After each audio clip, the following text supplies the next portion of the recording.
Top headlines. Andhra Pradesh హోంమంత్రి వంకల్పూడి అనిత విశాఖ జిల్లా సింహాచలం శ్రీ లక్ష్మీ నరసింహస్వామిని దర్శించుకున్నారు.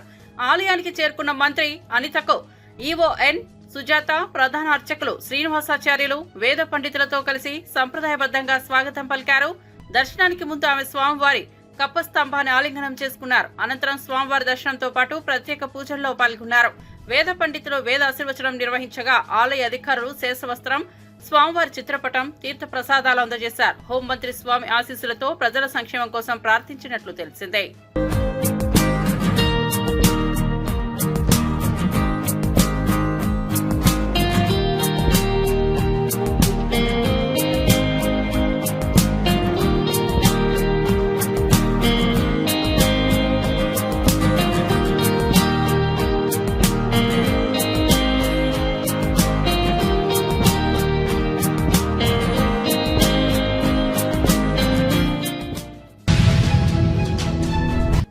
హుజనాబాద్ లో ఎల్లమ్మ బోనాల పండుగ భక్తి శ్రద్ధలతో వైభవంగా కొనసాగింది. ఈ సందర్భంగా ప్రత్యేక పూజలు, ఊరేగింపులు నిర్వహించగా స్థానికులు పెద్ద సంఖ్యలో పాల్గొన్నారు. తెలంగాణ రాష్ట్ర మంత్రి పొన్నం ప్రభాకర్ కూడా ఈ వేడుకల్లో పాల్గొన్నారు.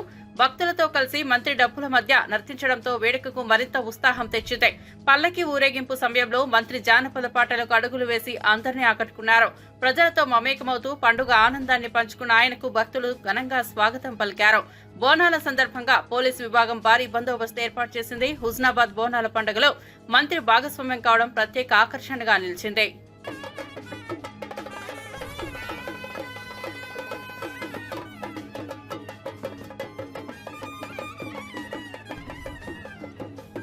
మళ్ళీ పౌర్ణమి దాకా జరిగే ఉత్సవాల్లో లక్షలాది మంది పాల్గొంటారు. పక్క రాష్ట్రాల నుంచి, పక్క జిల్లాల నుంచి కూడా అందరికీ స్వాగతిస్తూ ఉన్నాం. అన్ని రకాల ఏర్పాట్లు ప్రభుత్వ పక్షాన, అధికారుల పక్షాన అన్ని రకాల అంశాలు ఇక్కడ చేపడుతూ ఉన్నాయి. దైవం ఎల్లమ్మ తల్లి అంటే ఆనాడు కాకతీయుల కాలం నుంచి సర్వాయి పాపన్న దగ్గర నుంచి ఈ యొక్క దేవాలయానికి ఒక చరిత్ర ఉంది.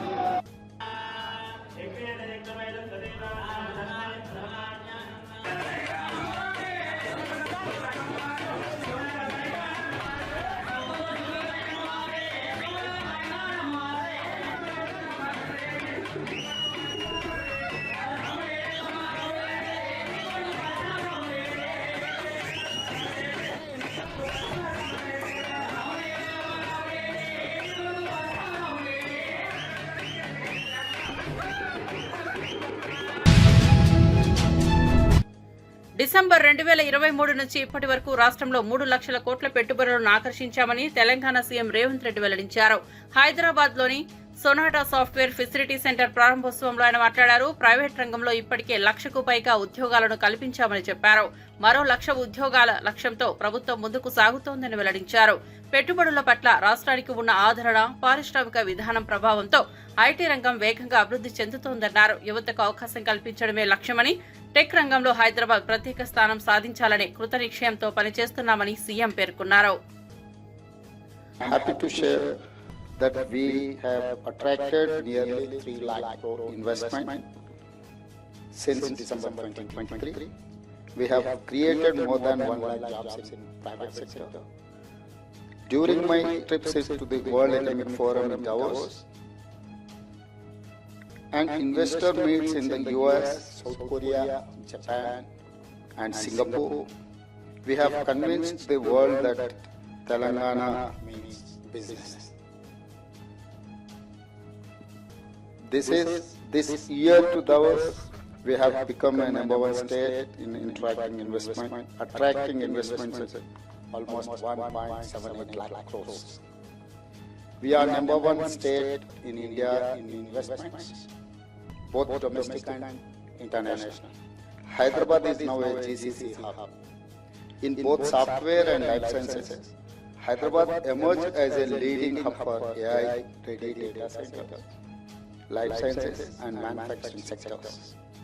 IT giants like Microsoft, Cognizant, HCL Tech, Infosys and Wipro have all opened new campuses and are expanding. We are #1 state in policing and law and order according to Government of India report. Liquor కేసులో కేసిరెడ్డి రాజశేఖర్ రెడ్డికి ఎలాంటి ప్రమేయం లేదని ఆయన తరపు న్యాయవాది అనుదీప్ స్పష్టం చేశారు. రాజకీయాలకు స్కామ్లకు రాజశేఖర్ రెడ్డి దూరమని, ఎక్కడ ప్రత్యక్షంగా గానీ లేదా పరోక్షంగా గానీ ఆయన పాత్ర లేదన్నారు. వివిధ పొలిటికల్ పార్టీలకు నివేదికలు అందించినా రాజకీయాల్లో ఆయనకంటూ ప్రత్యక్ష సంబంధం లేదని తెలిపారు. ఆయన అమెరికాలో సంపాదించిన సంపదతో ప్రస్తుతం భారత్లో వ్యాపారాలు నిర్వహిస్తున్నారని చెప్పారు. విచారణలో చెప్పినట్టు ప్రసారమవుతున్న అంశాలు తప్పుడు ప్రచారమని ఖండించారు. వైసీపీ నేతలతో వ్యక్తిగతంగా సన్నిహితంగా ఉండొచ్చేమో కానీ పార్టీతో రాజకీయంగా ఆయనకు ఎలాంటి లింక్ లేదని న్యాయవాది పేర్కొన్నారు. సంబంధించి బయట జరుగుతున్న ప్రచారం కేసిరెడ్డి గారు మొత్తం తెరవనుకుని నడిపించారని, మొత్తం వ్యవహారంలో ఆయన కీ రోల్ పోషించారని వార్తలు వస్తున్నాయి. ఏంటి రాజశేఖర్ రెడ్డి గారికి ఈ లిక్కర్ కేసుకి ఎటువంటి డైరెక్ట్గా కానీ ఇండైరెక్ట్గా కానీ ఎటువంటి సంబంధం లేదు. ఆయన ఒక సెఫాలజిస్ట్గా రాజకీయ ప్రజల్లో పార్టీలపైన ఉన్న ఒపీనియన్స్ని సర్వే చేసి దానికి సంబంధించి రిపోర్ట్లు తయారు చేసి ప్రచురిస్తారు. అంతకు మించి దానికి ఇంకేం సంబంధం లేదు. స్వతహా ఆయన వైఎస్ఆర్సీపీకి సంబంధించిన కొందరు వ్యక్తులకి దగ్గర అయి ఉండొచ్చు కానీ పార్టీకి రాజకీయానికి ఆయనకి ఎటువంటి సంబంధం లేదు.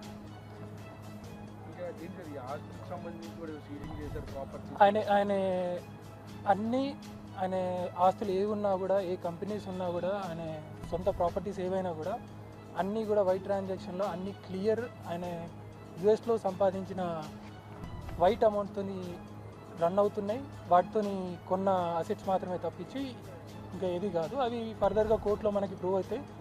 అటాచ్మెంట్స్ అయినా ఫ్రీజర్స్ అయినా అన్నీ కూడా కోర్టు తొలగిస్తుందని మేము భావిస్తున్నాం. మొన్న 7 రోజులు కస్టడీలో కూడా చాలా విషయాలు బయటకు వచ్చాయి. పూర్తిగా సమాచారం అంతా చెప్పాడు కస్టడీ. దాదాపు 600 పైన ప్రశ్నలు ఆయన పైన సంధించినా కూడా ఏ ఒక్క విషయంలో కూడా ఆయన జరిగింది తప్పించి ఇంకా ఏ విషయం కూడా వెల్లడించలేదు. ఆ విషయాలు మీరు గమనిస్తే దాంట్లో ఆయన పాత్ర ఏది లేదు అనేది రుజువైంది.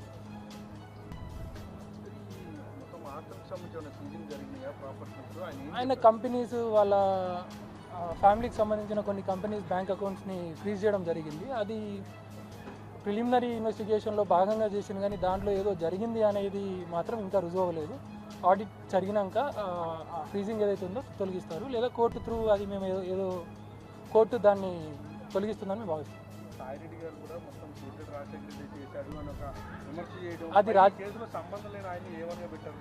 అది రాజకీయ విమర్శ. మీరు గమనిస్తే కేసుని ఈయన కంటే ఇంకా పెద్ద వ్యక్తులు అందరినీ కూడా తప్పించి ఈయనని ఏవన్గా పెట్టడం అనే దాంట్లోనే కనబడుతుంది. అది మీకే తెలియాలి. నా రాజశేఖర్ రెడ్డి వారికి ఏది ఉన్నా కూడా నేను దానికి సంబంధించి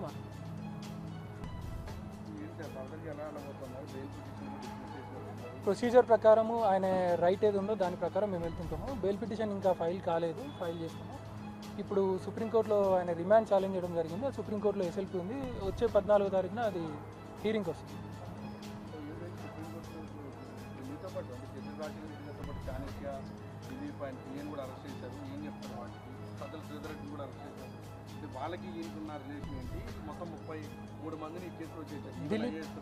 దిలీప్ చాణక్య వరకు అంటే ఆయన రాజశేఖర్ రెడ్డి గారితో కలిసి ఆయన సొంత కంపెనీలకు సంబంధించిన పనులు చూసుకునే వాళ్ళు. అంతకు మించి ఈ లిక్కర్కి కానీ ఈ పాలిటిక్స్కి కానీ ఎటువంటి సంబంధం లేదు.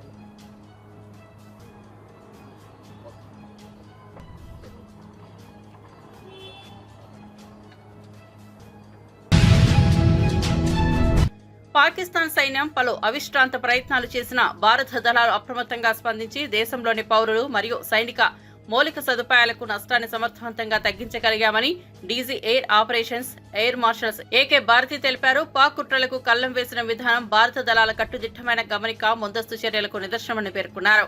శత్రు దేశం నుంచి వచ్చే బెదిరింపులు భారత భద్రతను దెబ్బతీయలేవని, ప్రతి ప్రయత్నాన్ని ధైర్యంగా ఎదుర్కొంటామన్నారు. దేశ రక్షణకు నిత్యం సిద్ధంగా ఉన్నందున పౌరులు భయపడాల్సిన అవసరం లేదని స్పష్టం చేశారు.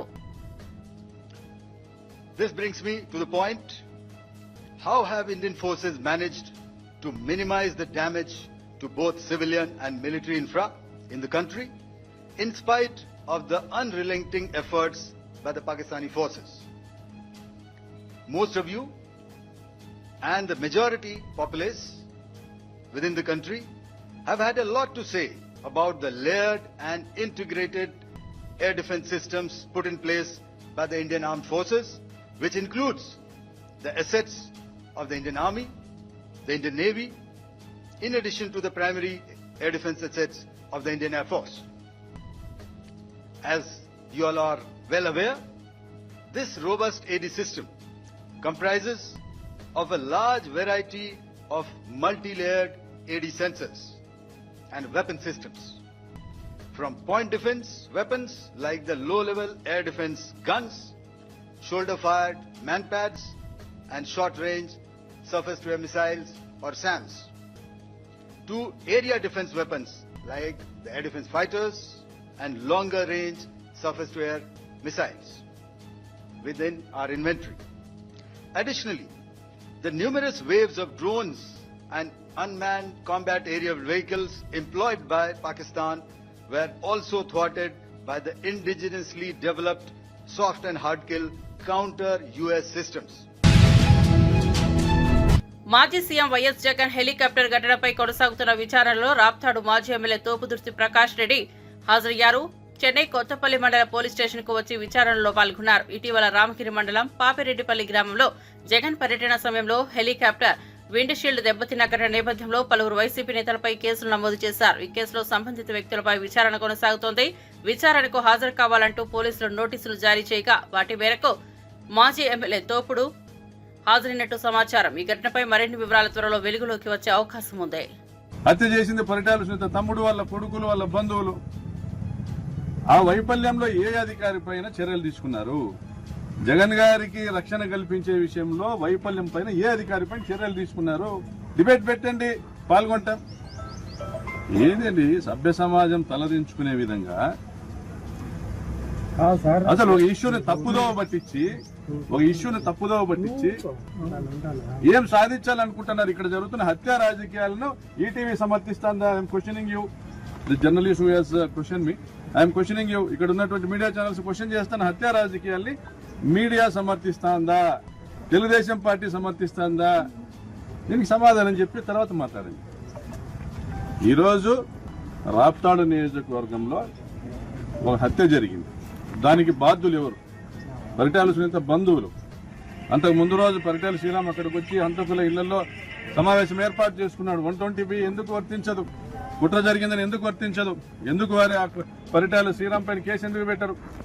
మళ్ళీ మరుసటి రోజు దేశాలు వదిలిపెట్టి పారిపోయినారు వాళ్ళు. వాళ్ళ మీద కేసు ఎందుకు నమోదు చేయరు? దీన్ని ప్రశ్నించే వాళ్ళ మీద కేసులు నమోదు చేస్తారా? నాన్ బెయిలబుల్ కేసులతో పాటు బెయిలబుల్ సెక్షన్స్ అంటే 7 years ఇంప్రిజన్మెంట్ బిలో ఉన్నదానికి స్టేషన్ బెయిల్ ఇవ్వాలా? ఇదే హైకోర్టు ఆర్డర్ ఇచ్చింది. హైకోర్టు 41A నోటీస్ ఇవ్వమని ఆదేశాలు ఇస్తే హైకోర్టు హెచ్చరించింది.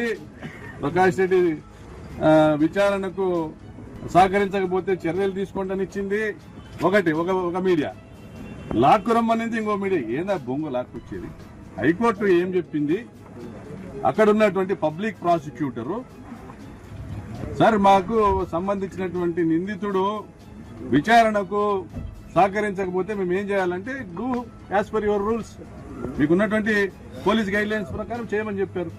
మీరు అది 41A నోటీస్ ఇచ్చింది అనేది పక్కన పెట్టి మీకు ఏం కావాలో అది మీరు రాసుకుంటా అన్నారు.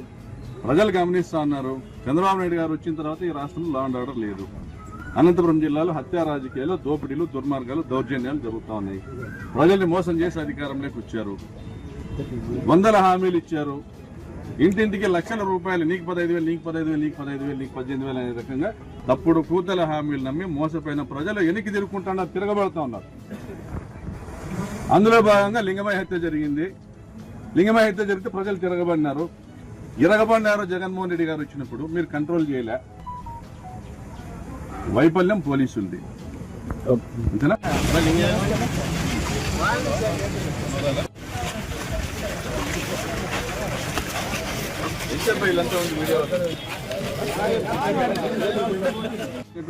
వారి ప్రశ్నలన్నీ కూడా అడగడం జరిగింది. దానికి సమాధానం నేను చెప్పడం.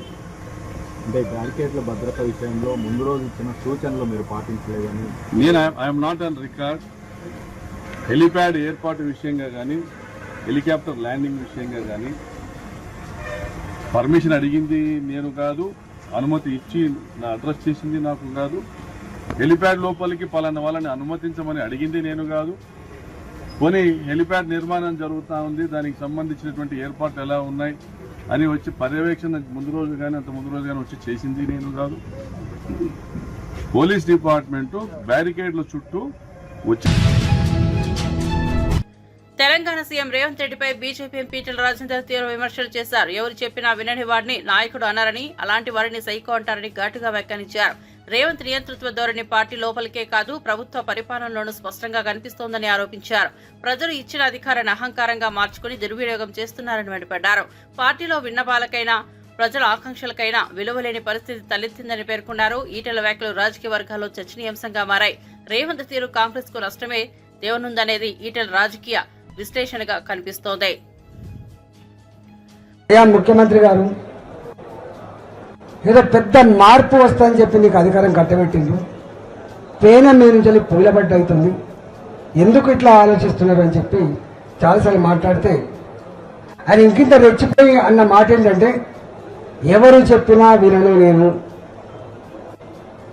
నాకు నేనే నిర్ణయం తీసుకుంటా, పక్కా కూలగొట్టవలసిందే, మొత్తం బుల్డోజర్లు పెట్టవలసిందే, అడ్డమచ్చినోని బుల్డోజర్ కింద తొక్కవలసిందే, కూలగొట్టవలసిందే. ఇది ఆయన స్టేట్మెంట్. నేనన్నా రాజు కూడా మారు వేషంలో అప్పుడప్పుడు ప్రజలేమనుకుంటారో చూసేస్తాను. సరే నువ్వు రాజు కాకపోవచ్చు కానీ నీ కింద ఇంటెలిజెన్స్ వ్యవస్థ ఉంది, వాళ్ళైనా నీకు చెప్పుంటారు కదా ఇక్కడ ఇట్లా ఉంది అని చెప్పి చెప్పుంటారు కదా, ఎందుకు మీరు వింటలేరు అని చెప్పి మళ్ళా ఇట్లా స్టేట్మెంట్ నడుస్తూనే ఉంది. నడిస్తే ఆయన అన్నాడు మళ్ళీ నేను ఎవరు చెప్పినా వినను అని. నేను అప్పుడు ఒక స్టేట్మెంట్ ఇచ్చిన, ఎవరు చెప్తే వినని వాడిని, ఎవరు చెప్పినా వినని వాడిని ఆయన నాయకుడు అనరు, మనిషి అనరు, సైకో అంటారు అని చెప్పాను. సైకో అంటారు అని చెప్పాను. ప్రధాని నరేంద్ర మోదీ అధ్యక్షతన దేశ భద్రతా పరిస్థితులపై అత్యున్నత స్థాయి సమావేశం జరిగింది. ఈ సమీక్షా సమావేశానికి జాతీయ భద్రతా సలహాదారు Ajit Doval, army, navy, air force చీఫ్లు, రక్షణ మంత్రి రాజ్నాథ్ సింగ్, విదేశాంగ సైనిక సేవా విభాగం ఉన్నతాధికారులు హాజరయ్యారు. దేశ సరిహద్దుల భద్రత, అంతర్జాతీయ పరిణామాల ప్రభావం, ఉగ్రవాదం, టెర్రరిజంకు వ్యతిరేకంగా తీసుకోవాల్సిన చర్యలు, కీలక రహస్య సమాచారం తదితర అంశాలపై చర్చ జరిగినట్టు సమాచారం. దేశవ్యాప్తంగా భద్రతా స్థితిగతులపై సమగ్ర అవగాహనతో ముందుకెళ్లేలా ఈ సమావేశం దిశానిర్దేశం చేసినట్టు భావిస్తున్నారు.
తిరుమల శ్రీవారిని ఆంధ్రప్రదేశ్ రాష్ట్ర మంత్రులు అచ్చెన్నాయుడు, కొల్లు రవీంద్ర దర్శించుకున్నారు. తిరుమలలో వైకుంఠ మండపం ద్వారా స్వామివారి సేవలో పాల్గొన్న వారు ప్రత్యేక పూజలకు హాజరయ్యారు. దర్శనం అనంతరం తిరుమల వేద పండితుల నుంచి తీర్థ ప్రసాదాలు అందుకున్నారు.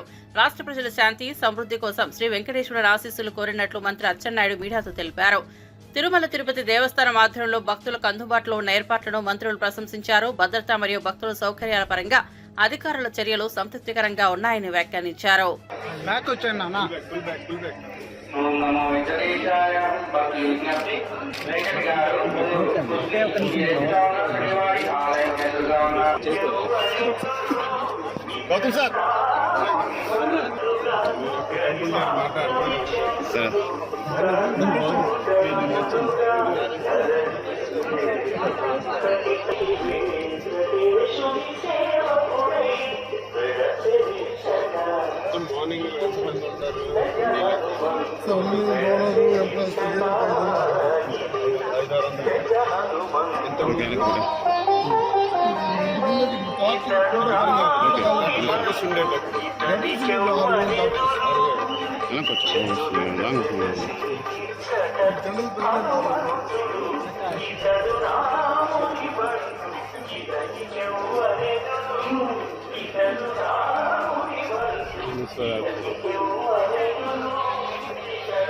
సీనియర్ నటుడు అక్కినేని నాగార్జున లైసెన్స్ రెన్యువల్ కోసం హైదరాబాద్ లోని ఖైరతాబాద్ రవాణా శాఖ కార్యాలయాన్ని సందర్శించారు. సాధారణ పౌరుడిలా వచ్చి ఫోటో దిగించి సంతకం చేసి అధికారిక ప్రక్రియను పూర్తి చేశారు. నాగార్జున రాకతో ఆర్టీఓ కార్యాలయంలో ఒక్కసారిగా ఉత్సాహం పెరిగింది. అక్కడి సిబ్బంది, ప్రజలు ఆయనతో సెల్ఫీలు దిగేందుకు క్యూ కట్టారు. నాగార్జున కూడా అందరితో వినయంగా ఫోటోలు దిగుతూ అభిమానులను ఆకట్టుకున్నారు. కార్యక్రమం ముగిసిన వెంటనే తన కారులో వెళ్లిపోయారు. స్టార్ హీరో ప్రభుత్వ కార్యాలయానికి స్వయంగా రావడం అందరిలోనూ ఆసక్తిని రేపింది. సాధారణ విధానాన్ని పాటించిన నాగార్జున వినమ్రతకు నిదర్శనమయ్యారు.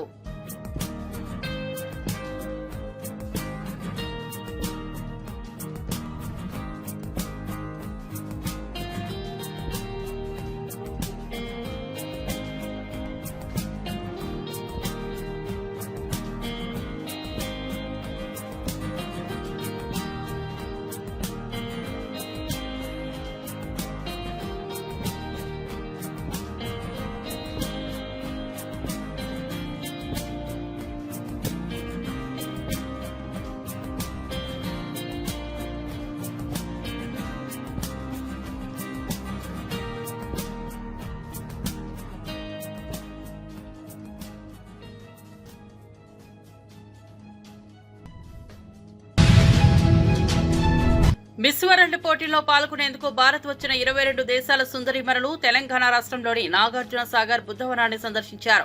వారిని జానపద, గిరిజన నృత్య కళాకారులు సాంప్రదాయబద్ధంగా స్వాగతం పలికారు. బుద్ధవనం పర్యటన సందర్భంగా విహారాలన్నీ చూసి ప్రశాంతతతో నిండిన అనుభూతిని పొందారు. బౌద్ధ థీమ్ పార్క్ లో ఉన్న బుద్ధ విగ్రహాల వద్ద ధ్యాన కార్యక్రమంలో పాల్గొని ఆధ్యాత్మిక అనుభూతిని పొందారు. తెలంగాణ సాంస్కృతిక సంపదతో పాటు భారత బౌద్ధ వారసత్వాన్ని ఈ పర్యటనలో అత్యంత ఆసక్తితో వీక్షించినట్లు తెలిపారు వారు. ఈ అనుభవం తాము ఎప్పటికీ మర్చిపోలేమని అన్నారు.